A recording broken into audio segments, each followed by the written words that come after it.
ছোটবেলায় যখন পূর্ণিমা হতো আমাদের বাড়িতে অনেক বড় উঠান ছিল, বেশ বড় উঠান ছিল।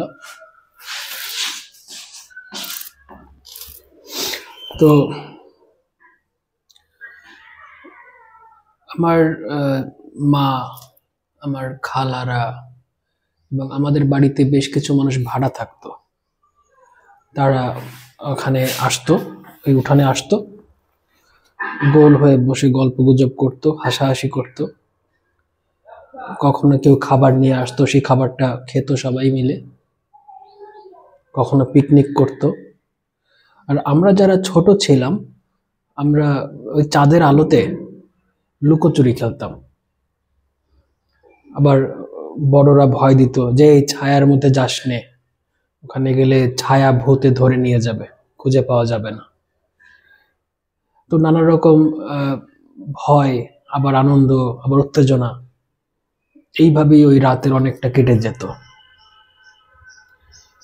তারপরে স্কুলের বন্ধু, সেখানের আনন্দ, খেলার মাঠের আনন্দ, যখন চাচাতো ভাই বোনেরা বা খালাতো ভাই বোনেরা আসতো বা আমি তাদের বাড়িতে যেতাম, মনে হতো যে আজকে কি একটা অসম্ভব একটা আনন্দের ঘটনা ঘটে যাচ্ছে। যদি শুনতাম যে অমুক খালাতো ভাই আসছে, তো কি কি খেলা আমরা খেলবো, কোন কোন গাছে উঠবো, কোথায় কোথায় তাকে নিয়ে যাব, এইটা নিয়ে চিন্তা করতে করতেই আনন্দে সময় কেটে যেত। হয়তো বাগানের মধ্যে একটা একটা গাছ, আতা গাছ ছিল। ওখানে আতা হতো, আমরা করতাম কি, আতাগুলো পেড়ে আমরা লুকিয়ে রাখতাম এবং খুব সিক্রেটলি, যেন কি একটা বিশাল কাজ করে ফেলছি। খুব গোপনীয়তা, খুব চুপচাপ, কথা বলিস না, কাউকে জানাবি না। এই আতা যখন পাকতো তখন আমরা লুকিয়ে লুকিয়ে দুপুরের বেলা সবাই ঘুমালে খেতে যেতাম। মনে হতো যে কি একটা মিশন সাকসেসফুল করেছি। তারপরে ডিম, হয়তো আমাদের বাড়ির সামনে একটা পুকুর ছিল, পুকুরের পাড়ে অনেক সময় হাঁসে ডিম পেড়ে রাখতো, আমরা ওই ডিম টুকাতাম। সেই ডিম, একটা ডিম পেলে মনে হতো যে একটা হীরা পেয়েছি। ছোট ছোট বিষয়ে অনেক আনন্দ পেতাম। একটু গাছে উঠে বসা, একটু গোসল করতে যাওয়া, লাফ দিয়ে পুকুরে পড়া, বা কোনো একদিন শাসনের বেড়াজাল ভেঙে একটু অনিয়ম করা। হয়তো সন্ধ্যার সময়ে বাসায় আসার কথা, কিন্তু সন্ধ্যা আসেনি, একটু ঘোরাঘুরি করে চায়ের দোকানে চা খেয়ে, বা কয়েকজন বন্ধু রাস্তার পাশে যে গাছ রাখে সেই গাছের উপর বসে কিছু কথা বলে আসতে একটু দেরি করে এসেছি। এই যে কি থ্রিল! ছোট ছোট বিষয়ে অনেক আনন্দ পেতাম। আমি জানি না সবাই এরকম পায় কিনা বা পেয়েছে কিনা, কিন্তু আমি পেতাম, অসম্ভব আনন্দ পেতাম ছোট ছোট কাজে। পেয়ারা গাছে উঠে একটা পাকা পেয়ারা পেয়েছি, সব পেয়ারা কাঁচা, একটা কাঁচা পাকা পেয়ারা পেয়ে গেছি, সেই গল্প দিতাম 7 দিন। আবার যারা শুনতো তারাও খুব জেলাসি নিয়ে শুনতো, এই ও পাইছে, আমরা পাই নাই। সবকিছু মিলে একটা ম্যাজিক্যাল ব্যাপার স্যাপার ছিল। মনে হতো যে সবকিছুই ম্যাজিক। মনে হতো একটা আনন্দের সাগরে আমরা ডুবে আছি, আমি ডুবে আছি, সবকিছুর মধ্যে আনন্দ। তো এখন বড় হয়ে গেছি, বয়স হয়ে গেছে, টাকা পকেটে আছে, মানি ব্যাগে টাকা আছে, ব্যাংকে টাকা আছে, সমাজে একটা অবস্থান আছে। ছোটবেলায় ভাবতাম বড় হলে বাবা মা শাসন করে, তখন শাসন থাকবে না, এই করব, ওই করব, সেই করব, অনেক মজা হবে। কিন্তু আলটিমেটলি দেখা যায় বা দেখি যেটা, এখন যত বড় হচ্ছি তত আনন্দগুলো ফিকে হয়ে যাচ্ছে। আগে অত্যন্ত ছোট বিষয়েও যে আনন্দগুলো পেতাম, এখন তার থেকে অনেক বড় ঘটনা ঘটানোর মতো ক্ষমতা আছে, আর্থিক সামর্থ্য আছে, শারীরিক সামর্থ্য আছে, স্বাধীনতা আছে, কেউ শাসন করছে না, কিন্তু সেই আনন্দটা পাওয়া যাচ্ছে না। এবং এটা অনেকদিন ধরেই খেয়াল করছি। একটা সময় ছিল যে একটা মেয়ে একটু তাকালেই একটা আনন্দ পাওয়া যেত, এখন দেখা যায় বিয়ে করতে চাইলেও আনন্দ পাওয়া যাচ্ছে না, বরং বিরক্ত লাগছে। তো এরকম কেন হলো? আমি এটা নিয়ে বেশ ভাবছি, কেন এরকম হয় আমাদের, আমরা কেন একটা আনন্দের সমুদ্র থেকে কি করে আমরা একটা বিষাক্ত সমুদ্রে এসে পড়লাম, যেখানে আমাদের ঘুম থেকে উঠেই দুশ্চিন্তা শুরু হয়। সারাদিন কপালটা ভাঁজ করে আমরা কাজ করি, বাজারে যাই, অফিসে যাই, বন্ধুদের সঙ্গে কথা বলতে বলতে তিক্ততার সৃষ্টি হয়, তাই নিয়ে বাসায় ফিরি, রাতে ঘুমিয়ে ঘুমিয়ে আবার দুঃস্বপ্ন দেখি। এরকম ভাবে কিভাবে হলো? তো এটা বের করতে গিয়ে আমি একটা জিনিসকে প্রাধান্য দিয়েছি, যে ছোটবেলায় আমাদের কি কি উপাদান ছিল জীবনে, আর এখন কোন কোন উপাদানগুলো মিসিং হয়ে গেছে, নাই, কি ছিল কি নাই। এবং এটা বের করতে গিয়ে আমি অবাক হয়ে গেলাম যে অনেক বেসিক উপাদান নাই।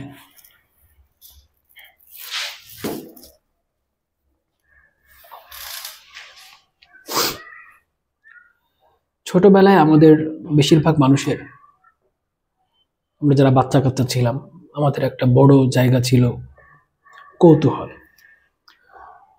আমরা পৃথিবীকে খুব অবাক চোখে দেখতাম। আমরা নতুন এসেছি, আমাদের বাবা মাকে প্রথম চিনেছি, তারপরে তারা আরো মানুষদের সাথে পরিচয় করিয়ে দিয়েছে।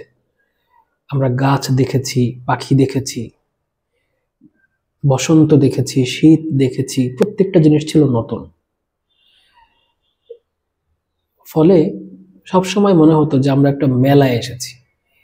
মেলায় গেলে মানুষ যেমন অবাক হয়ে চারদিকে তাকায়, কোথাও নাগরদোলা আছে, কোথাও নানা রকমের খেলনা আছে, কোথাও যাত্রা হচ্ছে, তাই না? তো আমরাও পৃথিবীতে যখন এসেছিলাম, ছোটবেলায় ছিলাম, সবকিছু এরকম ম্যাজিক্যাল মনে হতো। তার অন্যতম একটা বড় কারণ ছিল আমাদের কৌতূহল।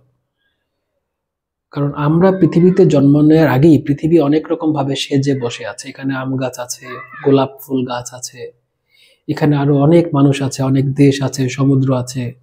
এগুলো আমাদের জন্মের আগে থেকেই পৃথিবীতে হয়ে আছে। আমরা এসে অবাক দৃষ্টিতে সবকিছু নতুন নতুন করে দেখতাম। নতুনকে দেখার প্রতি, নতুনকে জানার প্রতি মানুষের একটা স্বাভাবিক আনন্দ থাকে। সেই আনন্দটা আমরা ওই সময় পেতাম। কিন্তু বড় হওয়ার সাথে সাথে আমরা সেই নতুন জিনিসগুলোকে পুরনো করে ফেলেছি। আম গাছে মুকুল ধরেছে, এটা এখন খুব পুরনো হয়ে গেছে, অনেক দেখেছি। বসন্ত এসেছে, অনেক বসন্ত দেখেছি।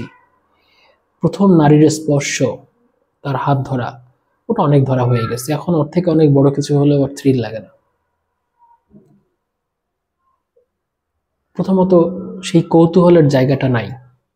ছোটবেলায় যে অবাক দৃষ্টিতে সবকিছু দেখতাম, আনন্দ নিয়ে দেখতাম যে এইটা দেখেছি, এরপরে কোনটা দেখব, আর কি আছে দেখার, আর কি দেখা যায়, সেই জায়গাটা নাই। কৌতূহলটা মরে গেছে। এটা একটা জায়গা, এটা একটা জিনিস ছিল, এখন নাই। আরেকটা জিনিস ছিল আমাদের, যখন আমরা বন্ধুরা খেলতাম, ছেলে মেয়ে এই ভেদটা ছিল না। মানে আসলে মেয়ে যে আলাদা, দেখতাম যে আলাদা, একটা পোশাক পরা আলাদা, কিন্তু খুব গভীরে তো কিছু বুঝতাম না, তাই না? মেয়েরাও বুঝতো না। আমরা মনে আছে একসাথে খেলতাম, ওই যে কি একটা খেলা ছিল, দৌড় দিয়ে ওই পিঠে চড় দিতে হয়। আমি বহুত মেয়েদের পিঠে চড় দিছি, আমারও দিছে। তখন কিন্তু ওই ছেলে মেয়ে আমাদের এই বোধটা আসতো না। তবে একটা সময় হঠাৎ করে খেয়াল করলাম যে কিছু মেয়েরা আমাদের সঙ্গে খেলতে চাচ্ছে না। কেন? কারণ তাদের বাবা মা নিষেধ করেছে।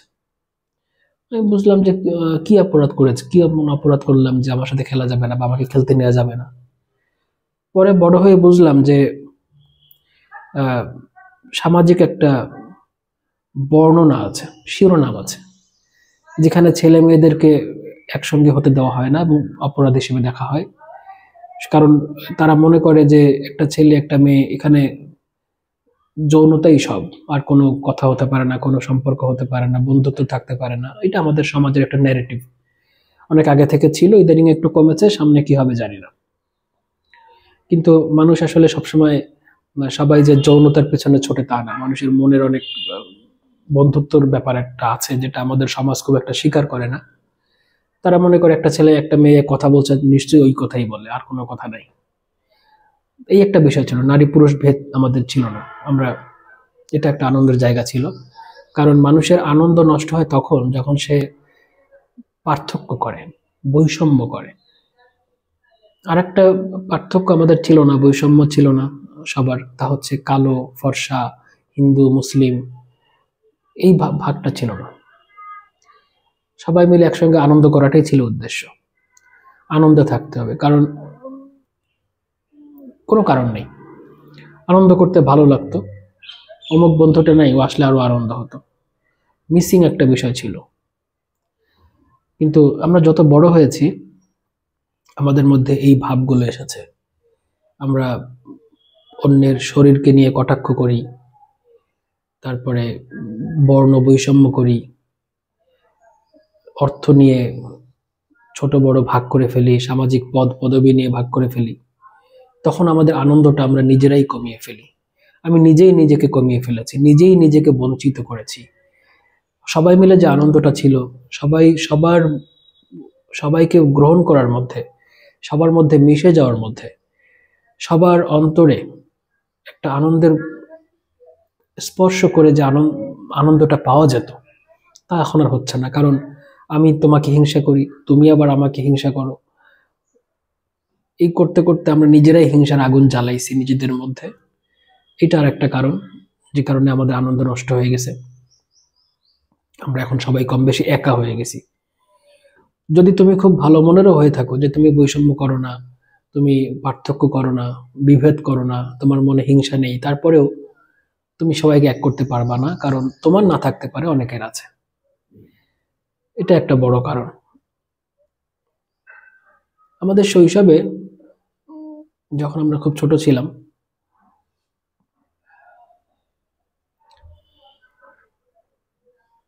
আনন্দের একটা বড় জায়গা ছিল নালিশ করতে পারা।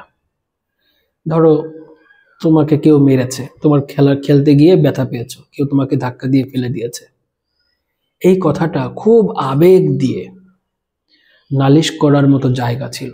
তোমার বাবা ছিল, মা ছিল, খালা ছিল, চাচা ছিল, তাই না? তো খুব আবেগ দিয়ে কান্নাকাটি করে তুমি হৃদয়কে, সমস্ত অনুভূতিকে নিংড়ে দিয়ে তুমি নালিশ করতে পারতা। কিন্তু আমরা যত বড় হয়েছি, যেহেতু আমরা একা হয়ে গেছি, সবাই যে যার যার মতো করে ব্যস্ত হয়ে গেছে, আমাদের এখন কারো কাছে নালিশ করার মতো জায়গা নেই। তোমার অত্যন্ত আপন মানুষের কাছেও তুমি দেখবা মনের কথা এখন আর আগের মতো খুলে বলতে পারো না, তোমার অনুভূতিটা বলতে পারো না। অনেক ক্ষেত্রে বাবা মাকেও বলতে পারো না, অনেক সময় বন্ধুকেও বলতে পারো না, যে হয়তো আজকে ওকে বললাম, আমার এই দুর্বল মুহূর্তটা ধরে রাখলো, পরে হয়তো 10 জনকে বলে দিবে বা একটা আঘাত করবে। বলতে পারো না। কিন্তু ছোটবেলায় আমরা বলতে পারতাম। ছোটবেলায় আমরা খুব বলতে পারতাম যে এই হয়েছে, ওই হয়েছে, আমাকে ফেলে দিছে, কান্নাকাটি করে একদম হালকা হয়ে যেতাম। কিন্তু এখন আমরা সকাল থেকে শুরু করে রাত পর্যন্ত অফিসের বসের কাছে কষ্ট পাই, মানুষের ব্যবহারে কষ্ট পাই, রাজনৈতিক বিভেদ আছে সেখানে কষ্ট পাই, প্রিয়তম প্রিয়তমা যাকে ভালোবাসি তার কথায় আঘাত পাই, সে আমাকে বুঝতে চায় না, এখানে কষ্ট পাই। বাবা মা বয়স হয়ে যাচ্ছে, তারাও আগের মতো সেই আমার ছোট ছোট অভিযোগগুলো শোনার জন্য আগ্রহী না। আমাদের নালিশ করার জায়গা নেই, দুঃখগুলো, আমাদের কষ্টগুলো, কথাগুলো বুকের মধ্যে জমে গেছে, অনেক জমে গেছে, অনেক। যখন আমরা রাতে একা হই, আমাদের মনে পড়ে যে আসলে কোথায় কোথায় সমস্যা হয়েছে, কষ্টগুলো মনে পড়ে, কে কষ্ট দিয়েছে তার কথা মনে পড়ে। কিন্তু কাউকে বলার মতো জায়গা নেই, বলতে পারি না। কখনো আমরা এটা গানের মধ্যে হারিয়ে যাই, যে কিছু সময় একটু গান শুনি, একটু দুঃখের গান শুনি, বিরহের গান শুনি, ওটা শুনে একটু হালকা লাগে। কখনো আমরা সিনেমা দেখি আনন্দ পাওয়ার জন্য। কিন্তু এইটা হচ্ছে কৃত্রিম। ছোটবেলায় আমরা যখন কান্নাকাটি করে করে মা বাবাকে জড়িয়ে ধরে ধরে দুঃখের কথা বলতাম, যে আজকে খেলতে গেছি, আমাকে ব্যাট ধরতে দেয়নি, আমাকে বল করতে দেয়নি, অমুক আমাকে মেরেছে, সেটা কিন্তু সিনেমা দেখে হয় না, সেটা কিন্তু গান শুনে হয় না। মানে আপনের সেই এমন কোনো বিশ্বস্ত জায়গা আমাদের নেই যেখানে আমরা খোলা মনে কথা বলতে পারি।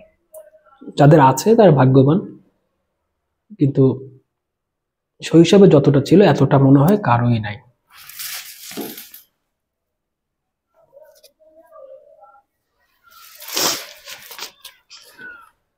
আমাদের মন শৈশবে যতটা নরম থাকে, আমাদের বয়স হলে ততটা থাকে না। কেন থাকে না? ধরো এই যে তুমি আজকে সকালে ঘুম থেকে উঠছো, নিশ্চয়ই এত সময়ের মধ্যে যদি মোবাইল থেকে একবার একটু পত্রিকায় তুমি ঢুকছো, কি কি খবর, হয়তো ফেসবুকে ঢুকছো, এবং আমি নিশ্চিত অলরেডি 10 থেকে 15টা খারাপ খবর তোমার শোনা হয়ে গেছে। ব্যঙ্গ, হিংসা, দুঃসংবাদ, অ্যাক্সিডেন্ট, মৃত্যু, এরকম বেশ কিছু খবর অলরেডি তোমার মনে হয় চলে আসছে, আর তোমার মনের মধ্যে চলে আসছে। তো আমরা যখন ছোট ছিলাম, আমরা এত আনন্দে থাকতাম, একটা পাখি ডাকছে তাতে যে আনন্দ পেতাম, একটা গাছে ফুল ফুটেছে, আম হবে বা জামরুল হবে, এইগুলো নিয়ে আমরা এত ব্যস্ত থাকতাম। আমাদের পৃথিবীতে কোথায় মৃত্যু হচ্ছে, হিংসা হচ্ছে, যুদ্ধ হচ্ছে, বড়দের মধ্যে মানসিক দ্বন্দ্ব, পারিবারিক সমস্যা, এগুলো কিন্তু আমাদের খেয়ালই করতাম না, আমাদের গায়েই লাগতো না। কিন্তু যত বড় হয়েছি আমরা বুঝতে পেরেছি আমরা মোটামুটি একা। আমাদের জীবন একটা রেস, একটা প্রতিযোগিতা। এখানে আমাকে ফার্স্ট হতে হবে, সেকেন্ড বা থার্ড হতে হবে, টপ লেভেলে থাকতে হবে, না থাকলে সমাজে একেবারে অবহেলা করে ফেলে দেবে। এবং তখন আমরা সেই প্রতিযোগিতা আমরাও ব্যস্ত হয়ে গেছি, এবং প্রতিযোগিতা করতে গিয়ে আমরা দেখছি অনেক মিথ্যা কথা, প্রতারণা, যাকে বিশ্বাস করেছো সে তোমার বিশ্বাস ভঙ্গ করেছে, দেখেছো অনেক মৃত্যু, ভালোবাসার অপমৃত্যু, দুর্নীতি, বঞ্চনা। তুমি এগুলো কিছুটা নিজেই পড়েছো, কিছুটা তুমি খবরে পড়েছো বা দেখেছো। কিন্তু নিজে পড়ো আর খবরে পড়ো বা দেখো, তোমার মন কিন্তু ওগুলো সব মনে রেখেছে। মনে করতে করতে মন একসময় বুঝে গেছে যে আসলে আমি যেখানে এসেছি জায়গাটা খুব একটা ভালো না। যখন মন এটা বুঝতে পেরেছে যে এই পৃথিবীটা আসলে খুব ভালো জায়গা না, এখানে প্রত্যেকটা মুহূর্তে একটা বিশ্বাসঘাতকতার ফাঁদ আছে, ভবিষ্যতে মৃত্যু আছে, তখন মন তার আনন্দকে হারিয়ে ফেলে।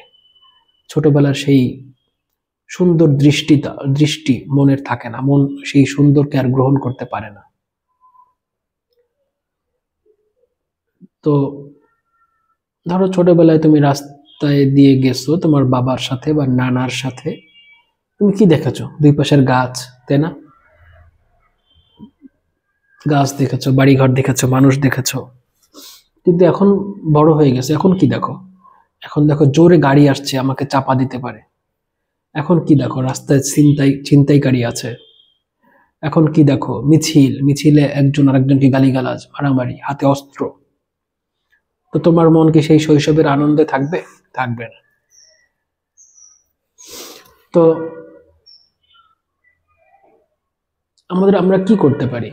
আমরা তো একটা বাস্তবতায় পড়ে গেছি, এমন একটা বাস্তবতায় পড়েছি যেখানে সুন্দর দেখা যাচ্ছে না, সুন্দর মন গ্রহণ করতে পারছে না, মন অনেকটা প্যারালাইজড হয়ে গেছে, তাকে স্যালাইন দিয়ে দিয়ে সুন্দর খাওয়াতে হচ্ছে মাঝে মাঝে। তো আমরা কি এরকম একটা বিষণ্ণ পরিবেশে থাকবো, সবসময় দুঃখের মধ্যে থাকবো?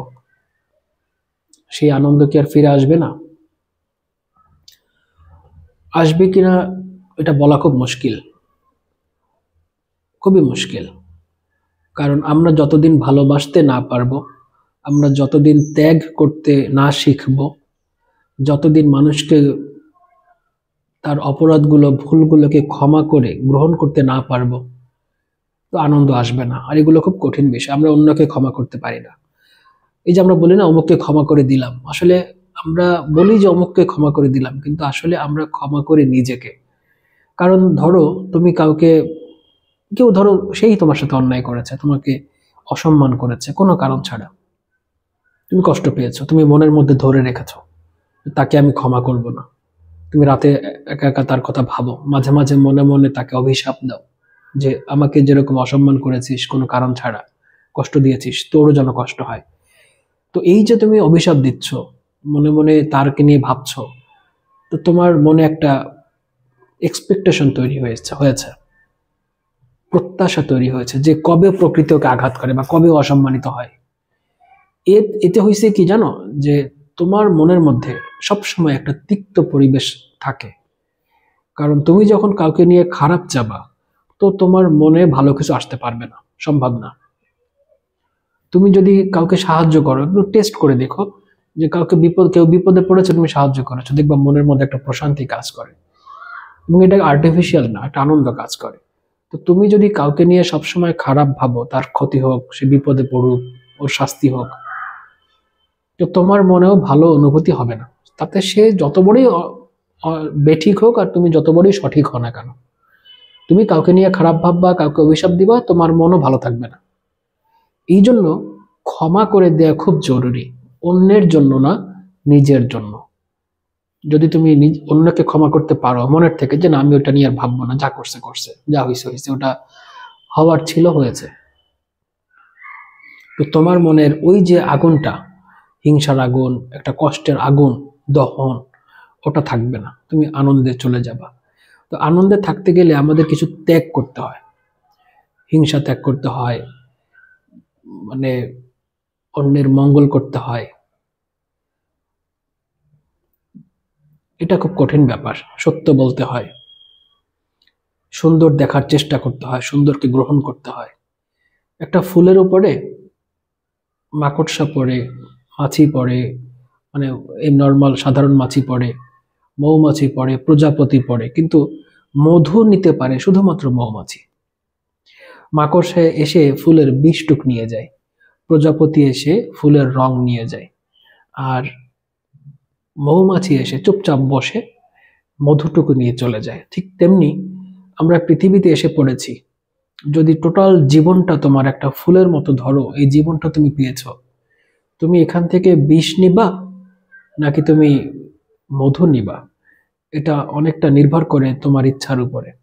যদি তুমি সব জায়গায় দোষ খোঁজো, সব জায়গায় রাগের উপকরণ খুঁজে বেড়াও, তো তোমার ভালো কিছু হবে না, তুমি বিষাক্ত হয়ে থাকবা, তোমার কষ্ট হবে।